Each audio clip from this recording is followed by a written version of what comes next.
Fala pessoal, tudo bem? Bom, a gente está aqui em mais um episódio do IDTech.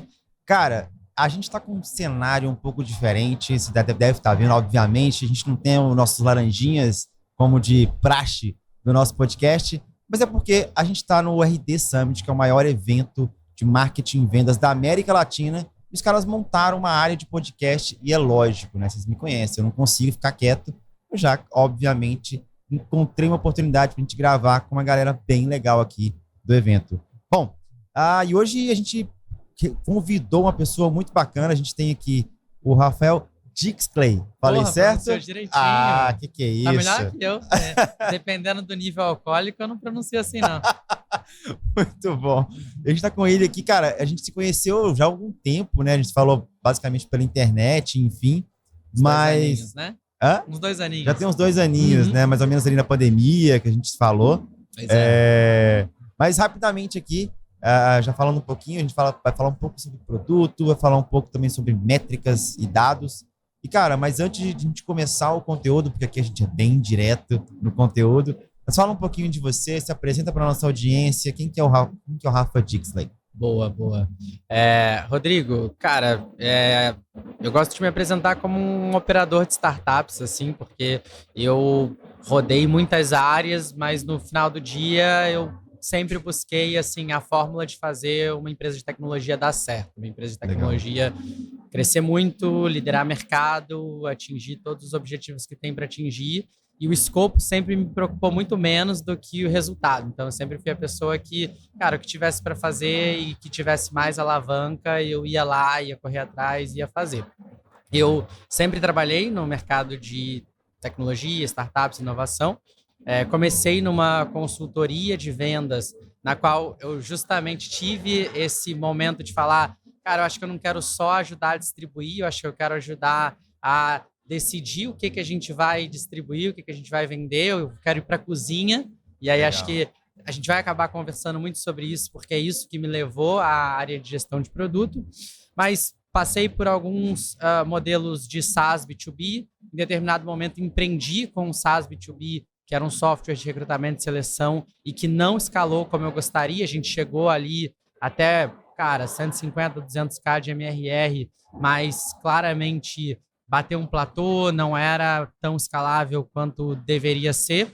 Nesse período, eu acabei abrindo relação com muitos founders relevantes, fui para São Paulo, né? Não sou de São Paulo, e vi um pouco do que era a mesa dos adultos, assim, de quem estava trabalhando em alto nível, colocando de pé os primeiros unicórnios, alguns deles eram meus clientes, e daí tive alguns convites para sair da minha startup, comer um pouco de feijão com arroz e voltar para essa vida no futuro. Daí eu assumi primeiro o time de novos produtos da Acreditas, onde coloquei de pé algumas das principais alavancas de crescimento deles até hoje, como modelos de parceria, como os produtos de ecossistema B2B, relacionados a consignado, antecipação de salário e hoje que engloba também benefícios e afins. Tive no início dos produtos financeiros da Loft, ali segundo ano de empresa, mais ou menos, muita coisa que deu certo, muita coisa que deu errado, mas hoje também é praticamente o core da companhia. E até pouco tempo estava no Olish, tocando tanto a parte de ecossistema de produtos, como que as soluções que foram criadas separadamente começariam a se conversar, começariam a gerar valor juntos, quanto internacionalização, especialmente começando por México, mas também, enfim, estudei muito de Colômbia, estudei muito do que a gente ia trazer como os próximos passos, e daí conheci o meu atual sócio, Caetano, notei que a checklist estava mais ou menos esticada para voltar a empreender, e comecei a Bart do final do ano passado para esse ano, lançando o produto em fevereiro. A Bart, ela é uma fintech que ajuda empresas, especialmente empresas de pequeno e médio porte, a ter mais dinheiro em caixa. Acho que ao longo aqui do podcast eu posso explicar como que isso acontece, mas em termos simples a gente trabalha com automação e flexibilidade de cobranças e de como que você gerencia teu dinheiro, especialmente como empresa, né? Além disso, eu sempre tive um trabalho de educação muito conectado aqui a meu propósito, e como a carreira de gestão de produto foi uma carreira que veio se consolidando nesses últimos anos, eu desenvolvi uma escola de gestão de produto, depois ela foi comprada, hoje eu sou sócio da Produtos Incríveis, que é uma das principais escolas nesse setor, é tocada por mim e pelo Bernard, que estamos na arena, estamos no dia a dia, liderando times de produto, fazendo muito, que a gente acredita que é o futuro da carreira. E é isso, acho que um resumo rápido é por aí. Legal, cara. E você trouxe um assunto bem interessante, que você tinha a sua startup Sim, e foi para o mundo corporativo. sim, Aconteceu a mesma coisa comigo. Eu não tinha uma startup, mas eu tinha uma agência de marketing e em determinado momento eu me vi ali num platô também. A gente cresceu bastante, cresceu muito rápido. E na hora que eu me vi, eu falei, poxa, eu não sei o próximo passo. Mas eu não sei, não é que eu não sei o próximo passo em aquisição, em ativação, em estratégia de marketing, mas em business. sim, E aí uma coisa que eu tive a oportunidade de trabalhar em 3 empresas que foram clientes da Buscar ID, quando nós éramos agência. sim, E a primeira delas foi a Oba Box, que os caras são mestres em gestão. E onde eu vi ali que realmente existe onde eu tinha esse gap, sim. como empresa, como empresário, como empreendedor. Empresário e empreendedor são coisas completamente distintas. Eu também tinha. E eu sou empreendedor, Sim, não sou empresário. sim, Saca? Então hoje eu sei que eu preciso ter um empresário ao meu lado. Isso é muito importante a gente entender a nível de gestão, em conhecimento de fato. E você traz um conteúdo muito interessante de carreira, né? Você aborda muito isso no seu Instagram, sim, no seu LinkedIn e, obviamente, toda a sua área de conteúdo, um desenvolvimento dessa área que é muito pouco desenvolvida. sim. E ela é muito pouco desenvolvida porque ela é nova, obviamente, mas também tem alguns outros motivos. O que te levou a criar esse tipo de conteúdo e, principalmente, o que você espera, né, digamos assim, criando esse conteúdo? Qual é o seu objetivo de fato? Legal, Rodrigo. Agora você vai me botar para filosofar, mas... Cara, vamos lá. Eu, quando empreendi, ainda não estava super consolidado como uma pessoa de produto e uma pessoa de negócios, né? Eu ainda tinha um viés muito mais forte de distribuição, de marketing, vendas, do que qualquer coisa. E acho que sofri com algo parecido com você, porque eu gosto de dizer que o rabo não mexe o cachorro. Então, assim, você, em última instância, está distribuindo algo que, por natureza, já está mais tendenciado para dar certo ou dar errado. Em termos de modelo de negócio, em termos de economics, né, margem de contribuição do que você está fazendo, dependendo do que você coloca de pé, aquilo tem um potencial de gerar caixa ou não. E toda essa malícia, ela me faltou muito. Quando eu fui para Acreditas, eu notei que no dia a dia do mercado corporativo, além de você ter pessoas especializadas em pontos que me ajudavam a entender um pouco mais desses assuntos, você, por outro lado, também tinha gente muito na caixinha que não entendia o ponta a ponta de uma empresa, o ponta a ponta de uma entrega de valor. E aí eu, em parte, assim, modéstia à parte, nadei de braçada. Porque eu ainda tinha muito a desenvolver, mas eu tinha muito mais essa cabeça de empreendedor de falar assim, olha, cara, em última instância, não pode acontecer só aqui bater a meta de uma área, bater a meta de aquisição, porque se a coisa toda não caminha, a empresa não tem dinheiro para reinvestir, a empresa não tem fôlego para sobreviver. Então, o que aconteceu comigo foi que eu me conectei muito com essa dor, eu me conectei muito com essa aflição de ver quanta gente ia seguir os mesmos passos errados que eu segui, e eu acabei focando em falar, poxa, eu quero dividir com as pessoas essa informação para elas não cometerem os mesmos erros que eu cometi. Legal, cara. No meu livro eu falo, meu livro Marketing na Era dos Dados, eu falo basicamente 3 pilares que o profissional de marketing, vendas, e eu até brinco que qualquer profissional na vida precisa ter. Que é afinidade com tecnologia, né? Análise de dados, ou seja, você não precisa saber análise de dados a nível de estatística, matemática, você precisa ter uma mente analítica, minimamente analítica. E o terceiro pilar é a visão de negócios. Sim. Que é exatamente isso que você está trazendo, é a visão de ponta a ponta. Porque nós somos muito doutrinados como profissionais de marketing a aquisição, Sim. aquisição, aquisição. Aí veio o growth nos últimos anos, trazendo muito ativação e alguns retenção e algumas outras áreas que ajudam a gente a ter essa perspectiva, mas exatamente isso que você trouxe, cara. A gente precisa ter uma visão muito forte do ponta a ponta, do tipo, cara, vamos investir R$ 10.000. Legal. Isso não é só no marketing, o impacto vem no financeiro, o impacto vai vir em vendas, porque às vezes você vai investir 10 mil e vendas não vai nem conseguir atender. Sim. Já aconteceu com a gente a gente criou uma estratégia X, o cliente não suportou aquela estratégia, Sim. porque gerou muito mais demanda do que ele precisava, do que ele imaginava Sim. que conseguiria atender. Sim. Então esse é um ponto que é muito legal.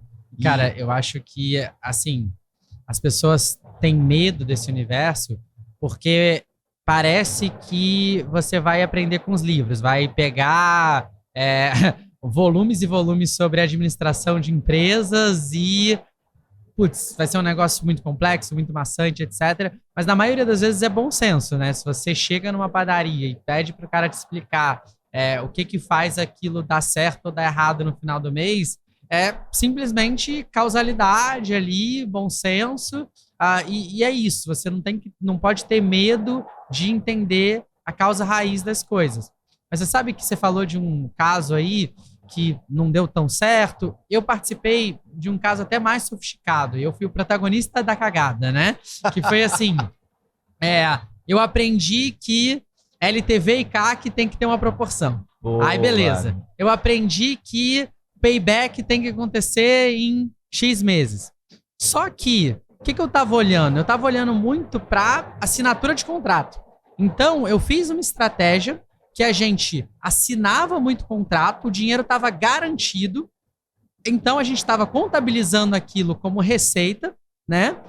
Só que o que acontecia é que aquele dinheiro chegava no caixa aos poucos. Então, apesar da competência daquilo ser imediata, o caixa daquilo era muito aos poucos. E daí o que acontecia? A empresa não tinha fôlego para poder ir tão a fundo no seu caixa e sustentar essa estratégia de crescimento. E eu tava lá bonitão, comprando briga, achando que eu era o herói dos heróis, porque o payback tava certo, porque o CAC tava certo. E, cara, eu ignorei uma questão lógica, que abre a conta bancária, vê se a conta bancária reflete a mesma coisa. Eu acho que isso também diz muito do porquê que hoje eu tenho a Bart. Porquê que hoje eu garanto que você não só vai cobrar com a flexibilidade, fazer o LTV/CAC dar certo, mas se precisar de você antecipar esses recebimentos, receber tudo na cabeça e fazer com que o teu caixa ele reflita a mesma coisa do que você está vendo na assinatura de contrato, ou mais ou menos, pelo menos o mesmo paralelo de tempo, você consegue fazer. Você não comete erros ou você não acaba fazendo essa construção separada da dimensão de, playbook de crescimento e da dimensão de mundo real, onde que a conta bancária consegue sustentar isso. Cara, isso é um ponto que é muito importante, muito interessante, assim. A gente tenta... Playbook é maravilhoso. Qualquer playbook, ele é interessante, e até porque ele se torna quase que um passo a passo, facilitando o nosso dia a dia, com checklist, com um processo muito bem estabelecido e etc. Show! Só que no meio do caminho, cada empresa vai ter sua peculiaridade. E na hora que você traz, por exemplo, que até um pouco da sua dor, né, que você passou para tentar ter uma previsibilidade de recebimento, ou alguma coisa do tipo, resumindo, para ter uma previsibilidade, a gente começa a entender que, poxa, olha mais uma vez a importância de você ter o ponta a ponta. Sim. Porque, olha, a gente chegou ali, beleza, poxa, a pessoa já tem uma marketing, já está lá no marketing, ela já tem uma visão de vendas, maravilhoso. Ela já tem uma visão de CS, sensacional. Tá, mas e se a empresa não tiver caixa para sustentar uma determinada estratégia, como você acabou de colocar? Né? E isso é muito importante para a gente trazer aqui à tona, porque muitas empresas não compartilham seus dados financeiros ou seus dados estratégicos com o marketing. Então também acaba que vira uma meia-culpa. Sim, né? sim. A empresa tem que falar assim, cara, esse tipo de estratégia não vai dar certo. Ah, por que não vai dar certo? Porque o CAC, ele tá legal. O LTV, maravilhoso. Tá tudo lindo. Sim. Aí o cara tem que falar, porque se a gente fizer dessa maneira, a gente não tem caixa para sustentar a estratégia e nem a empresa. Então, essa visão da ponta a ponta, ela se torna extremamente necessária, não pelo fato de qual que é o impacto que eu vou trazer para vendas. Porque eu já ouvi uma coisa cara, eu vou falar uma coisa que eu já ouvi que muitas vezes, que é o seguinte, se vendas estiver muito apertado porque a gente gerou muita demanda, deixa arder. Uhum. Não é muito bem assim. Total. Porque você acaba queimando o filme da empresa. Não é um time, não é um filme de vendas, do time de vendas em si, mas é o da empresa, porque a empresa fala, a galera vai falar, cara, se você não aguenta atender, nem tenta. E aconteceu isso há 2 semanas, inclusive, com a Amazon Prime. A Amazon Prime agora, ela transmite a NBA, né? Oficialmente, a Amazon Prime é o canal NBA oficial. Sim. Show de bola. O que aconteceu? No primeiro ou no segundo jogo, a Amazon não estava conseguindo transmitir, deu pau. Caramba. No mundo inteiro. Caramba. No mundo inteiro ou no Brasil, mas enfim. Mas ela não transmitiu o jogo, ou os jogos. E voltou agora essa semana. Uhum. Aí você vai ver nos comentários o quê? Se não aguenta, nem tenta. Sim. Volta ao Sport TV. Sim. Volta... Entende? Então, esse é o ponto da visão ponta a ponta, porque eu já quero até encaixar com a nossa próxima pergunta. A Buscari dela era uma agência digital, beleza, show de bola, 2019, deixamos de ser uma agência. Maravilha. E agora nós criamos o nosso produto de inteligência competitiva, em que a gente entrega dados do próprio resultado de marketing da empresa, e a gente entrega dados sobre a audiência da empresa e também entrega dados da concorrência daquela empresa. Show de bola. Lindo, a ideia é maravilhosa. Só que eu subestimei. Eu brinco muito assim, cara, a complexidade da criação de um produto é muito maior do que eu imaginava. Eu sou de serviços. E a história, poxa, você cria um processo lá de 7 etapas. No serviço, dependendo da peculiaridade do negócio, você fala assim, cara, a gente pode pular da 2 para 4. Sim, é muito mais flexível, né? É muito, mas a flexibilidade é muito maior. Sim. No produto, ao menos na sua criação, sim, ela não é flexível. Você não tem essa flexibilidade tão grande. Então, assim, o que você pode trazer até pra gente, para quem tá ouvindo a gente, de erros na hora de criar um produto, os mais cometidos, enfim, os principais cometidos, até ignoradas coisas em alguns momentos, aonde a gente tem que pensar no ponta a ponta, e não só no produto. Total. Então, Rodrigo, acho que vamos começar pelo erro de por qual métrica você se baliza, né? Porque, assim, imagina que você vai colocar na ponta do lápis o custo-benefício de você resolver um problema com serviço ou com tecnologia, né? Ou com um produto digital. Se você fala assim, poxa, o quanto que eu vou colocar de investimento para eu ter de retorno esse mês, serviço sempre vai ganhar. Serviço sempre vai ganhar. Então, acho que a primeira coisa que você tem que entender é que você começa a comparar o teu custo-benefício de esforço não com o resultado do mês, mas com o LTV disso, com o que você vai ter de legado daquilo. Por quê? De um lado, você tem algo muito mais rápido, muito mais flexível, muito mais imediato, muito mais tudo assim, né? Só que você precisa ficar sustentando, que é serviço, você precisa ficar ali. É algo que você não monta e fica montado, né? Você precisa continuar colocando esforço para manter aquilo. E do outro lado, você tem tecnologia que é muito mais rígido, mais demorado, mais caro, mas uma vez que esteja de pé, aquilo dali deixa um legado. E aí o LTV é outro. Então, acho que a primeira questão é você saber que o trade-off é esse. E aí você tomar a decisão pensando dessa forma. Olha, via tecnologia, vai ser 10 vezes mais ineficiente no primeiro momento. Só que isso vai gerar uma escalabilidade, vai gerar um valor de longo prazo.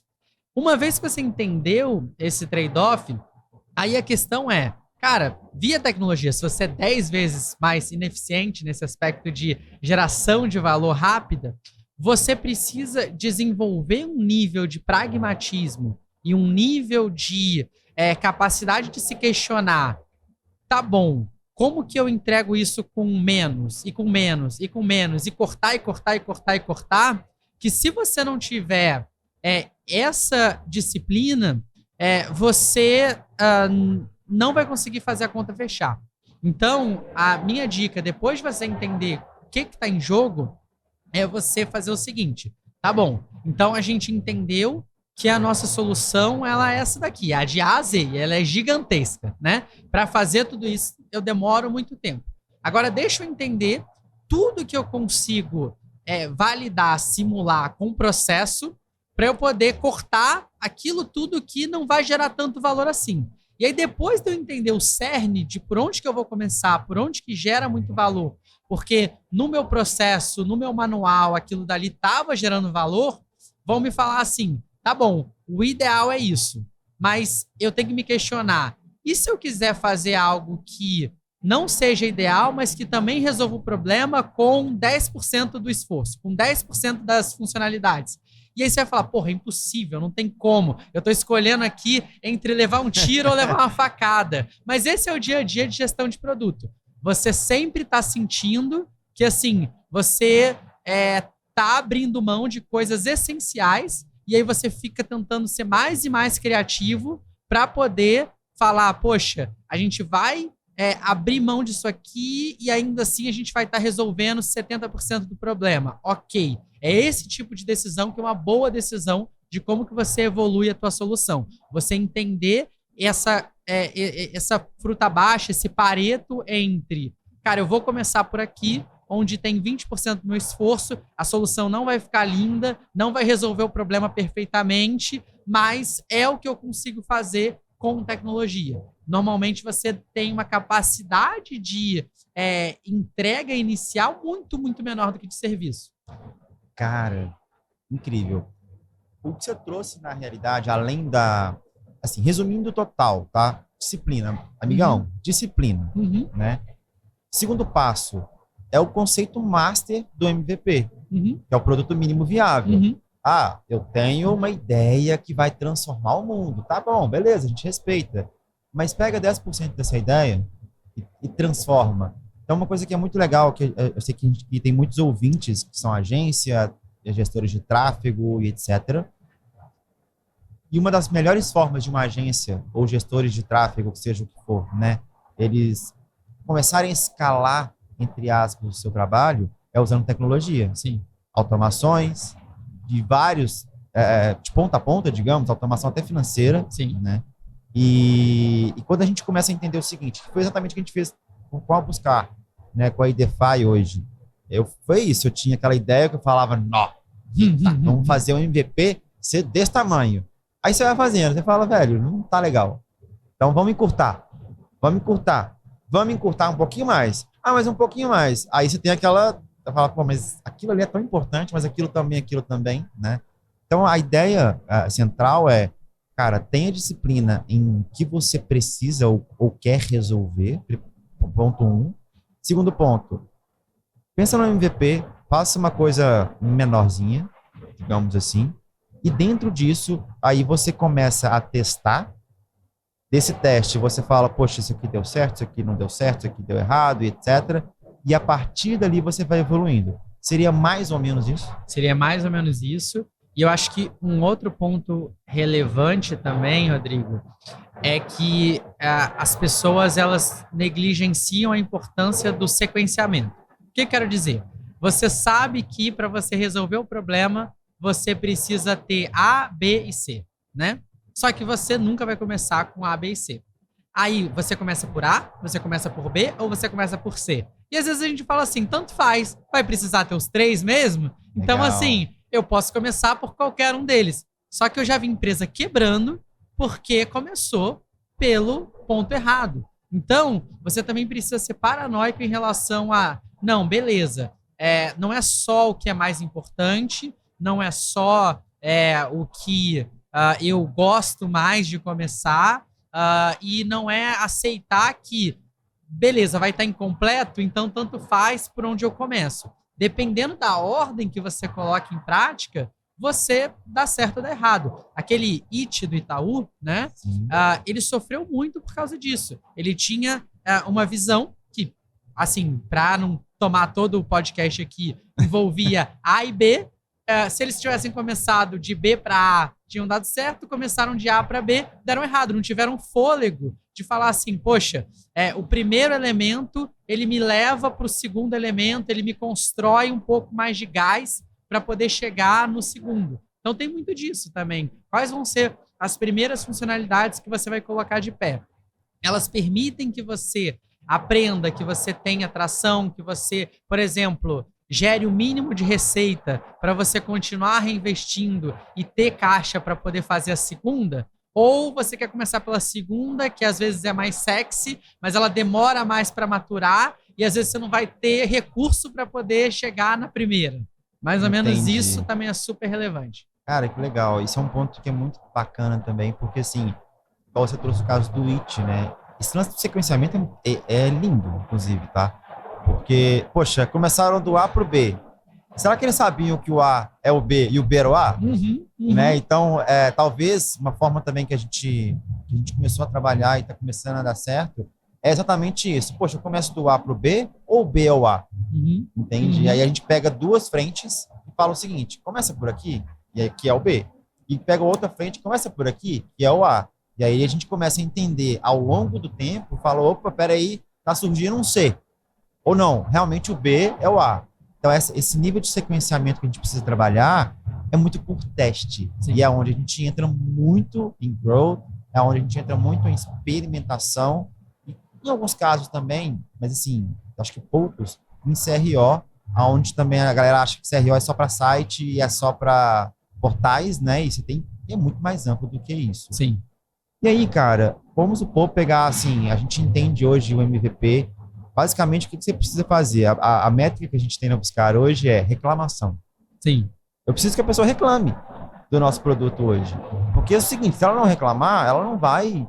Ou ela não está usando, esse é o ponto A, né, do MVP, ou se ela não reclamar, ela não vai ajudar a gente. É óbvio que a gente quer elogio, lógico que a gente quer elogio, mas não é o momento do elogio, por ser MVP. Então, a gente fez a previsão que daqui a um mês a gente vai sair desse mundo do MVP e já deve começar a ir para a construção de um V1. Legal. Vamos supor que nós temos o V1 como vocês têm hoje na BART. Quais seriam as métricas, indicadores que a gente precisa começar a acompanhar para falar assim, opa, está começando a dar certo ou não está começando a dar certo? E eu sei que talvez isso seja peculiar. Sim. Por conta do negócio. Sim. Mas existem algumas métricas ou indicadores que a gente tem que acompanhar de início, sim, uma métrica norte ou algo do tipo? Com certeza. Ótima pergunta e eu já vou até explicar como que isso é peculiar, né? A BART hoje, felizmente, está com um produto que ainda precisa amadurecer em muitos sentidos, mas, modéstia à parte, entende melhor a dor que precisa ser resolvida. Então, por exemplo, quando você está automatizando suas cobranças, Rodrigo, você precisa endereçar dois pilares. Primeiro, que é flexibilidade. Porque, assim, se suas cobranças não forem flexíveis, você vai perder cliente. Você vai perder dinheiro. Você vai... ou você vai começar a acumular um monte de processinho interno que vai tirar a tua energia de, cara, efetivamente crescer. E segundo, automação. Cara, é um corno job você fazer muita coisa que existe hoje na tua parte de cobranças e finanças e gestão. Então, a gente focou muito nesses dois pilares desde o início e o que acontece é que a gente ficou maduro nesses dois pilares, enquanto existem naturalmente pontos a nível de lapidação do produto que a gente se priorizou. Mas por que eu estou dizendo isso? Para que vocês entendam o que é a nossa métrica norte e como que você pensa na tua métrica norte inicialmente, tá? A tua métrica norte, ela precisa ser algo que gera um valor conjunto para a companhia e para o teu cliente / usuário. Então, acho que a mais famosa é o Spotify, que trabalha com tempo de áudio ouvido, né? Agora não é música, né? Tem podcast também. Até por isso que eles lançaram os podcasts. Aí você fala assim, tá, mas pode ser que as pessoas que estejam ouvindo estão no freemium. Tá bom, só que existe uma correlação muito grande entre tempo de áudio ouvido e crescimento, receita e etc. Então, a métrica, ela não é perfeita, mas ela trabalha com essa correlação muito forte. A minha dica é você olhar para essa correlação, olhar para o que você, antes de mais nada, vê de interseção entre valor para a companhia e valor para você. Na BART, a gente hoje olha para volumes processados. Tá. Cara, quando alguém processa volume na companhia, é porque ela está botando dinheiro para dentro do caixa dela. E no final das contas, a nossa monetização, ela não é por mensalidade, ela não é por custo fixo, nada disso. A gente cobra em cima de uma porcentagem desse volume transacionado. Então, o nosso sucesso é esse sucesso de transações. Então, a gente encontrou essa interseção. Felizmente, a gente olhou para outros benchmarks de mercado, que vai ser o comum para você encontrar a tua métrica norte, e a gente encontrou players como a Stripe, que também utilizam esse indicador como métrica norte. Muitas vezes, a métrica norte errada, né, é a métrica norte de receita. Mas tudo é uma questão de bom senso. Por exemplo, a nossa receita ela é em cima de sucesso do cliente. Então, eu posso usar a nossa receita como métrica norte. Se eu estivesse cobrando um valor que não tem uma correlação forte com o fato dele estar tirando valor, dele estar extraindo a resolução do problema dele através da solução, cara, não adiantaria muito, beleza? E aí, eu acho que eu posso dar alguns exemplos de métrica norte por modelo de negócio, porque normalmente tem uma interseção muito grande, né? Então, por exemplo, você é um produto de SaaS. Cara, a tua métrica norte provavelmente vai estar relacionada a uso. Porque quem usa normalmente paga, mais ou menos a correlação que você viu ali com o Spotify. Se a pessoa continua utilizando, ela está no caminho de extrair valor. Então, por exemplo, a Salesforce, a HubSpot, usam a métrica norte de times ativos. Então, equipes ativas dentro da plataforma são as métricas nortes dele. Você é um marketplace. Cara, o marketplace ele precisa conectar oferta e demanda.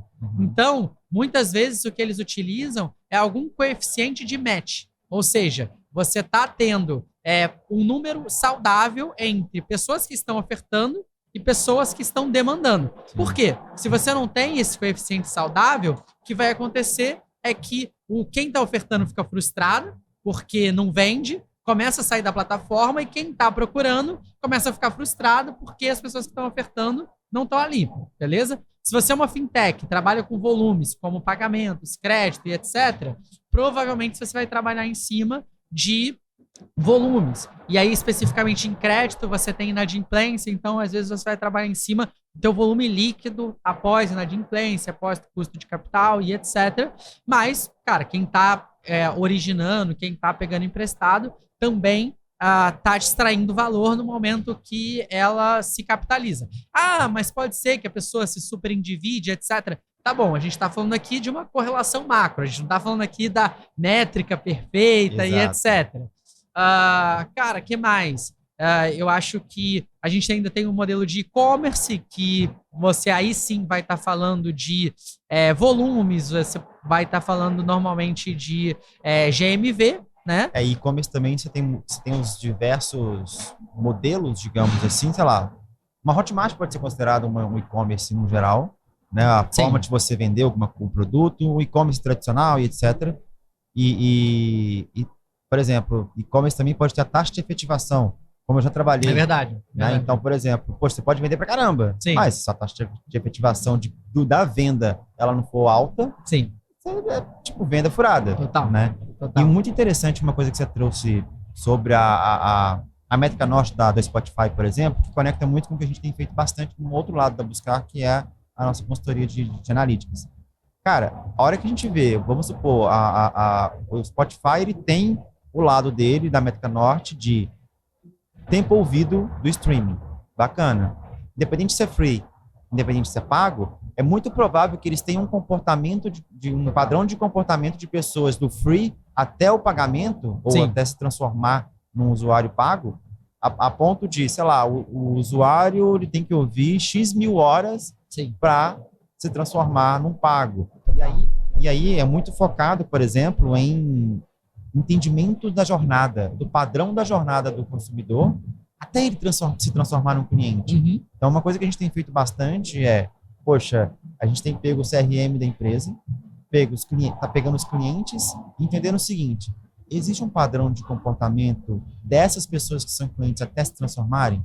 Qual que foi o blog post? Qual que foi o material? Qual que foi a interação que se transformou o padrão de interação da jornada e fez essa pessoa se transformar num cliente? E aí vem muito em cima exatamente da métrica norte que, cara, talvez assim, um caminho interessante de determinar essa métrica norte seja justamente a gente começar a entender o padrão de comportamento dessas pessoas até se transformarem num cliente. Sim. Por mais que no primeiro momento seja uma hipótese criada por meio das estratégias de marketing que você vai trabalhar, depois de um tempo você vai consolidar se isso realmente, se essa hipótese realmente vai ser comprovada ou não. Total. Mas eu tenho o único adendo aí, porque assim, o pessoal nos ouve e às vezes se empolga de falar assim, poxa, eu preciso agora trabalhar com um coeficiente que vai me dar a previsibilidade, não sei o que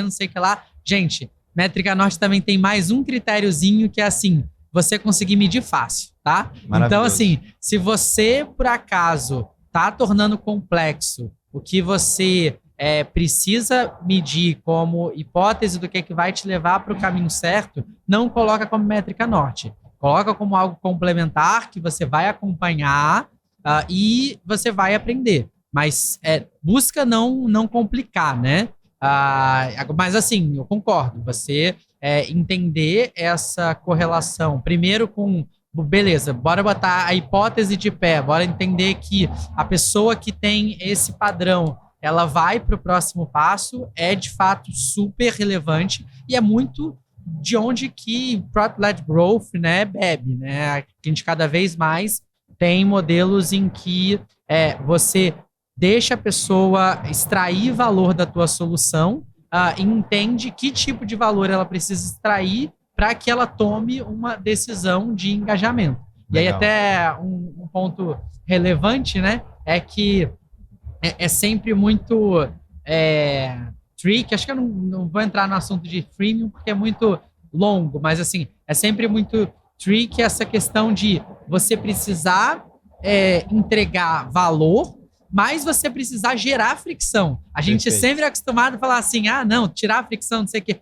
Cara, os 40 minutos do Zoom gratuito é para você ficar puto. Porque, do contrário, você ia falar assim, não, 40 minutos mais ou menos me gera uma pequena fricção, mas eu vou ficar no gratuito para sempre, né? Então, Vim, é um assunto longo, mas isso é muito legal. Não, mas essa parte desse exemplo do Zoom que você trouxe, cara, é maravilhoso, porque assim, é exatamente a sensação de meio que de frustração e meio que bravo também, que fala, caramba, eu vou ter que comprar. Sim.